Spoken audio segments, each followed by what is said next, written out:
Assalamualaikum warahmatullahi wabarakatuh. Di sini saya Marlina Nur Hasanah dari kelas AFI 5B ingin mempresentasikan hasil makalah saya yang berjudul Pemikiran Thomas Aquinas.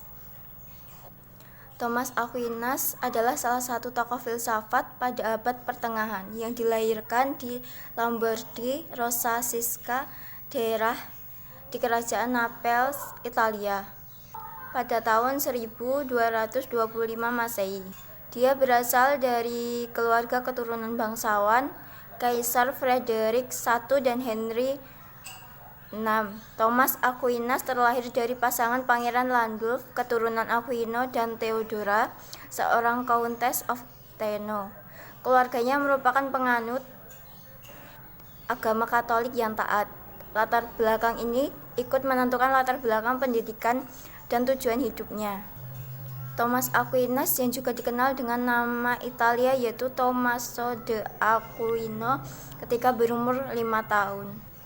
Thomas Aquinas mulai belajar di biara Benedictus di Monte Cassino hingga dia berumur 15 tahun. Setelah 10 tahun belajar di Monte Cassino sebagai pendidikan dasar, dia melanjutkan memperdalam ilmunya di bahasa lain.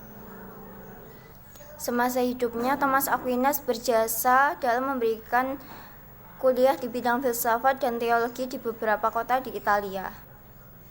Selanjutnya, dia kembali ke Paris selama 3 tahun sebelum dia dipanggil ke Naples guna mengembangkan tugas yang sama dan peran tambahan sebagai pendiri sekolah. Thomas Aquinas, seorang teolog yang terkenal pada era abad pertengahan, meninggal dunia ketika berusia sekitar 50 tahun, tepatnya pada tanggal 7 Maret 1274 Masehi. Langsung saja kita beralih ke pemikiran Thomas Aquinas. Yang pertama adalah pemikirannya tentang gereja dan negara. Menurutnya, tidak ada negara mempunyai kekuasaan absolut. Aristoteles menegaskan bahwa negara secara ideal harus memuaskan seluruh kebutuhan manusia. Tapi bagi Aquinas, tujuan akhir manusia adalah mencapai Tuhan. Tujuan supernatural ini tidak dapat dicapai melalui negara, tetapi melalui pelatihan yang dibimbing di gereja. Yang kedua adalah manusia adalah makhluk sosial. Menurut Aquinas, ia menyatakan bahwa manusia tidak hanya hidup tetapi hidup dalam kehidupan yang baik. Untuk itu, masyarakat sipil membantu individu dalam mencapai kebutuhan materi. Masyarakat hukum tertentu berurusan dengan kebaikan bersama, karena individu adalah bagian dari kelompok dan betul-betul tidak otonom. Aquinas menjustifikasi sikap untuk siap mati bagi mempertahankan negeri, tetapi tidak seperti Aristoteles yang mengatakan bahwa individu adalah bagian dari negara. Aquinas menghormati individu-individu itu dengan baik. Keunikan, eksistensi, kebebasan, nasib, hak, dan tujuan mereka masing-masing yang berada di luar wilayah negara.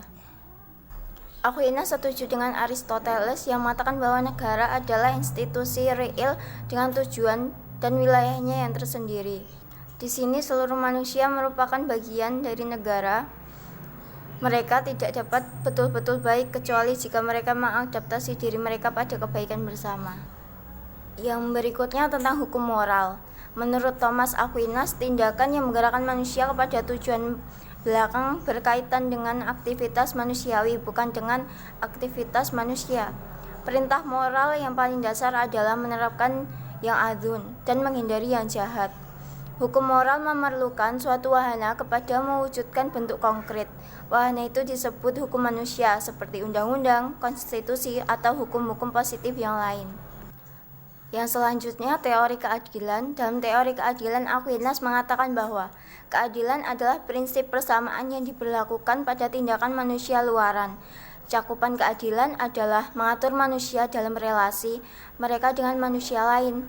Maka umumnya keadilan adalah kebiasaan yang dengannya manusia memberikan kepada setiap orang apa yang menjadi haknya dengan keinginan yang konstan dan abadi. Terdapat beberapa karakteristik tentang keadilan dalam pemikiran Thomas Aquinas. Di antaranya adalah keadilan datang dari keutamaan moral dan spiritual. Keadilan adalah kebajikan yang berdiri di atas kebajikan lainnya karena ia menitik beratkan pada kebaikan bersama. Untuk menegakkan keadilan membutuhkan suatu hukum. Aktivitas manusia luaran adalah hukum. Berbicara tentang keadilan sosial membawa kita pada pembicaraan tentang hak asasi manusia. Menurut Aquinas, terdapat hak-hak asasi manusia dalam keadilan sosial, diantaranya hak-hak atas dasar manusia seperti hak menjaga kehidupannya, hak untuk menikah, hak membesarkan anak, hak untuk mengembangkan intelektualnya, dan lain-lain. Adapun hak untuk memilih pemimpin, hak untuk membuat tatanan hukum, dan hak persamaan di depan hukum. Keadilan sosial adalah kebajikan yang dialamatkan terutama untuk menangani kehidupan.